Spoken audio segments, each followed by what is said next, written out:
Hai teman-teman, Assalamualaikum warahmatullahi wabarakatuh. Perkenalkan, nama saya Eka Oktaviana. Di sini saya dari kelompok 4 berpikir kritis. Ya, kelompok kami akan membahas mengenai argumentasi. Sebelumnya saya akan menyampaikan terlebih dahulu mengenai hubungan antara argumentasi dan juga logika. Teman-teman, logika merupakan suatu cabang ilmu yang berusaha menurunkan kesimpulan-kesimpulan melalui kaidah-kaidah formal yang absah atau valid.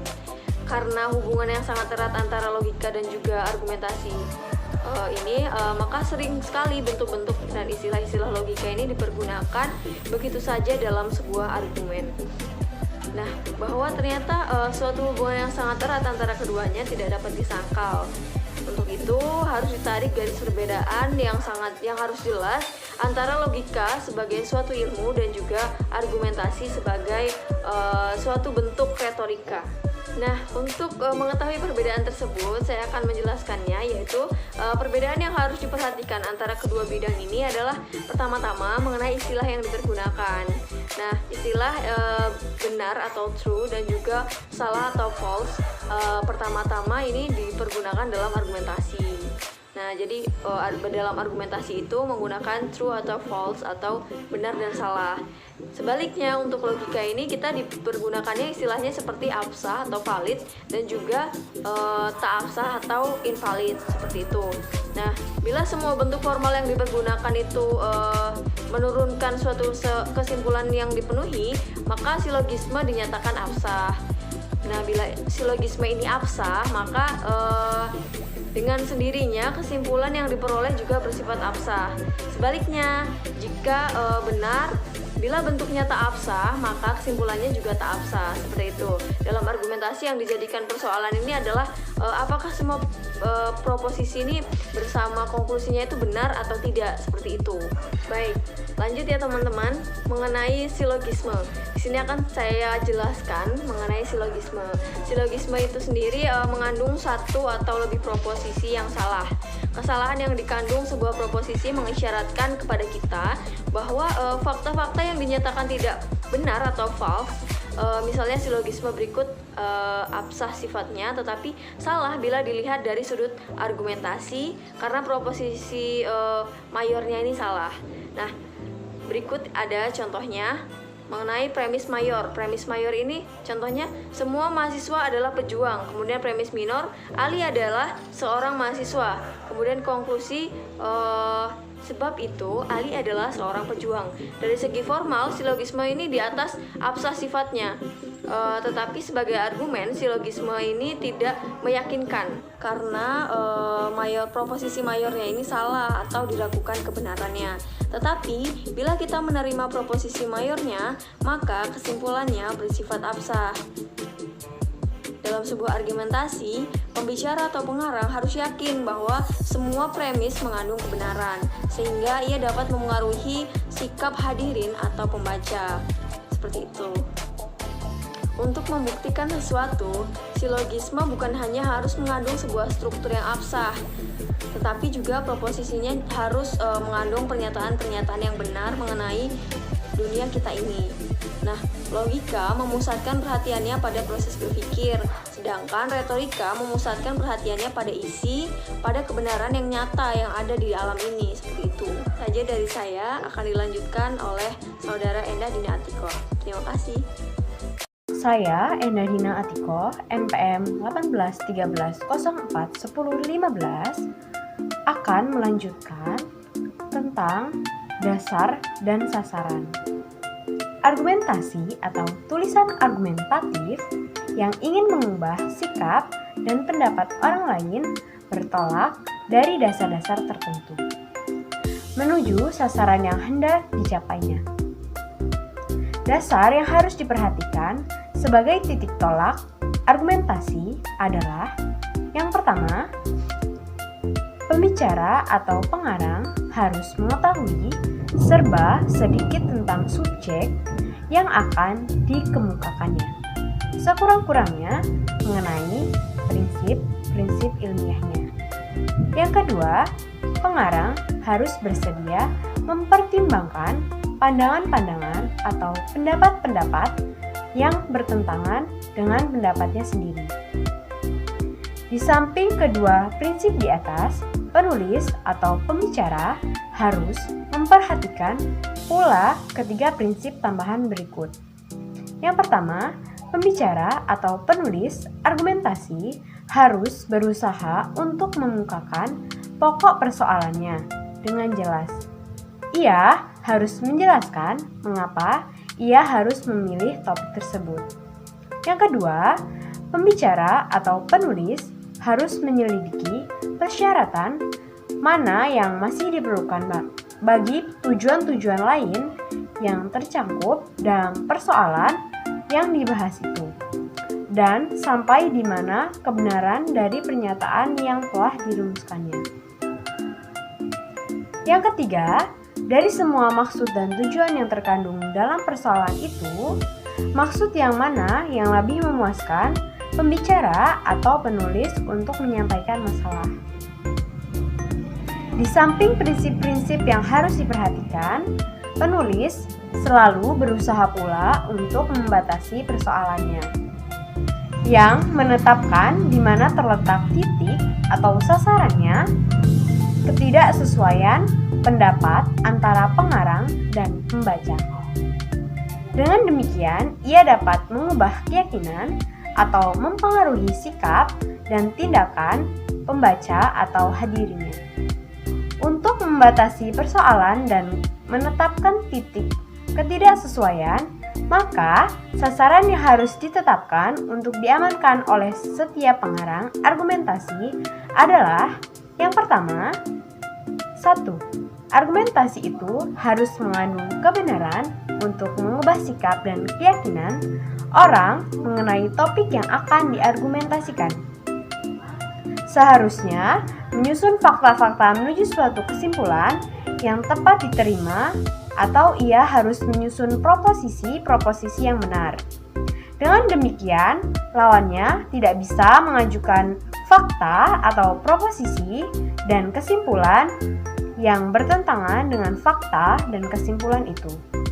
Yang kedua, pengarang harus berusaha untuk menghindari setiap istilah yang dapat menimbulkan prasangka tertentu. Bila pengarang menguruskan proposisi tadi dengan mengungkapkannya dalam bentuk pertanyaan, maka pengarang sebenarnya meragukan atau menyaksikan sesuatu yang ingin diargumentasikannya. Yang ketiga, pembatasan pengertian atau definisi sebuah istilah hanya sekedar merupakan proses pembentukan makna untuk melaksanakan dasar-dasar persamaan pengertian bagi istilah yang akan digunakannya itu.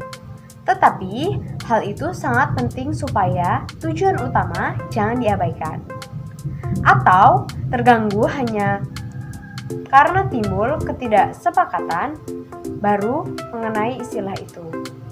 Yang keempat, pengarang harus menetapkan secara tepat titik ketidaksepakatan yang akan diargumentasikan. Langkah ini merupakan langkah yang sangat penting. Terima kasih. Saya Herlina NPM 1813041009. Baik, saya akan melanjutkan materi mengenai mengemukakan argumen. Pada saat mengemukakan argumen, tentunya terdapat beberapa metode. Metode manapun yang akan dipakai dalam argumentasi tidak akan melanggar prinsip umum sebuah komposisi, yaitu bahwa argumentasi itu harus terdiri atas pendahuluan, pembuktian, atau tubuh argumentasi, dan kesimpulan atau ringkasan. Pada pendahuluan, penulis argumentasi harus yakin bahwa maksud suatu bagian pendahuluan adalah tidak lain daripada menarik perhatian pembaca, memusatkan perhatian pembaca kepada argumen-argumen yang akan disampaikan serta menunjukkan dasar-dasar mengapa argumentasi itu harus dikemukakan dalam kesempatan tersebut. Terdapat 3 yang harus ada dalam pendahuluan. Yang pertama, penulis harus menegaskan mengapa persoalan itu dibicarakan pada saat ini.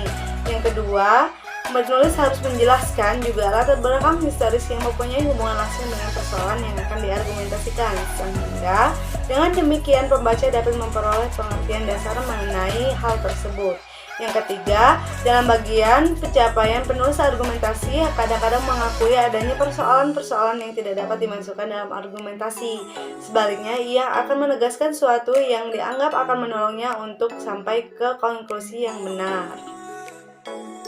Selanjutnya, tubuh argumen. Seluruh proses penyusunan argumen terletak pada kemahiran dan keahlian penulisnya. Apakah ia sanggup meyakinkan pembaca bahwa hal yang dikemukakannya itu benar, sehingga dengan demikian konklusi yang disimpulkannya juga benar.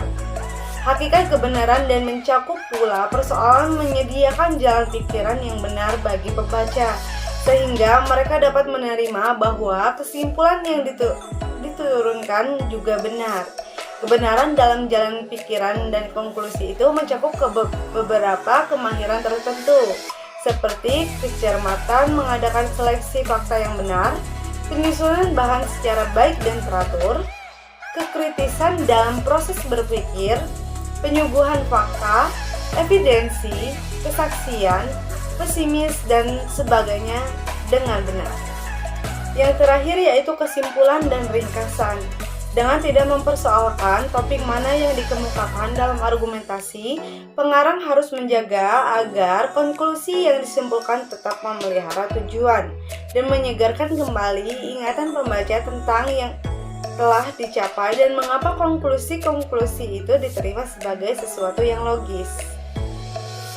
Materi selanjutnya yaitu mengenai topik dan metode. Beberapa metode yang akan dikembangkan dari topik yang ada adalah genus dan definisi, sebab dan akibat, sirkumstansi, persamaan perbandingan, pertentangan, kesaksian, dan autoritas.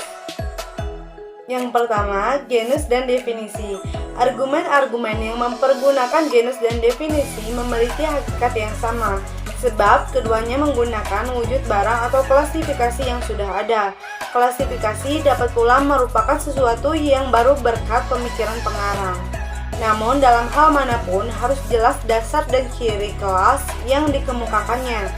Genus adalah sesuatu yang lebih luas lingkupnya dari objek yang dibicarakan, sedangkan contoh adalah genus dari objek yang dibicarakan.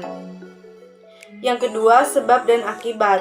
Topik atau isi argumen yang didasarkan pada sebab atau akibat selalu mempergunakan proses berpikir yang bercorak kausal. Proses berpikir ini menyatakan bahwa suatu sebab tertentu akan mencakup sebuah akibat yang sebanding, atau sebuah akibat tertentu akan mencakup pula sebab yang sebanding.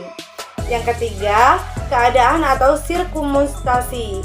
Keadaan sendiri adalah suatu proses yang digolongkan dalam proses sebab akibat.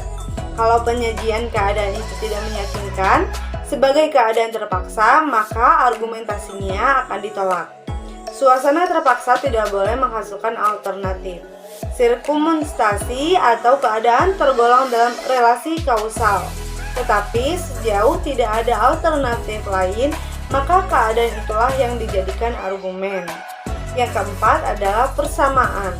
Kekuatan argumentasi dengan mempergunakan metode persamaan meletak pada suatu pernyataan mengenai kesamaan antara dua barang. Dalam analogi, sebagai suatu upaya logika dikatakan bahwa jika dua barang atau hal mirip sejumlah aspek tertentu, maka ada kemungkinannya mereka mirip pula dalam aspek lainnya. Yang kelima, perbandingan. Dalam perbandingan tercangkup pengertian bahwa salah satu dari hal yang diperbandingkan lebih kuat atau a fortiori dari hal yang lain jadikan dasar perbandingan. Yang keenam, pertentangan. Argumentasi adalah metode pertentangan atau kebalikan berasumsi bahwa jika kita memperoleh keuntungan dari fakta atau situasi tertentu, maka fakta atau situasi yang bertentangan dengan fakta dan situasi tadi akan membawa bencana atau malapetaka bagi kita. Yang terakhir yaitu yang ketujuh, kesaksian dan autoritas. Kesaksian dan autoritas merupakan topik atau sumber yang bersifat luar. Disebut sebagai sumber luar karena semua pesimis atau proposisi yang digunakan merupakan pencemaran atau persepsi orang lain yang siap kita gunakan. Lain halnya dengan sumber yang bersifat sebab akibat, definisi, dan sebagainya. Sekian pemaparan materi dari saya. Saya akhiri. Wassalamualaikum warahmatullahi wabarakatuh.